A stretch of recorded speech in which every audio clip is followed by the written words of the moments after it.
কোন আমল করলে আল্লাহ তাআলা নিজে হাত দিয়ে আপনার গুনাহ মুছে দেন এবং কত দ্রুত মুছে দেন জানলে অবাক হয়ে যাবেন। আপনি যদি এক পা এগিয়ে আসেন, আল্লাহ দৌড়ে আসেন। শেষ পর্যন্ত দেখুন। আসসালামু আলাইকুম ওয়া রাহমাতুল্লাহ। হাদিসে কুদসিতে আল্লাহ তাআলা নিজে বলেছেন, এই হাদিস শুনলে আপনার চোখে পানি চলে আসবে।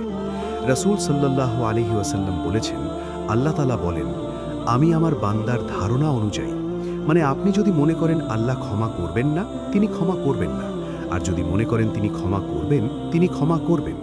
তাই আল্লাহ সম্পর্কে ভালো ধারণা রাখুন। এবার শুনুন সবচেয়ে সুন্দর অংশ। আল্লাহ বলেন, যখন আমার বান্দা আমার দিকে 1 বিঘত এগিয়ে আসে, আমি তার দিকে 1 হাত এগিয়ে যাই। 1 বিঘত মানে এতটুকু। আপনি শুধু একটু এগিয়ে আসুন, একটু চেষ্টা করুন, আল্লাহ অনেক বেশি এগিয়ে আসবেন। যখন সে আমার দিকে 1 হাত এগিয়ে আসে, আমি তার দিকে 2 হাত এগিয়ে যাই। দেখুন, আপনি একটু বেশি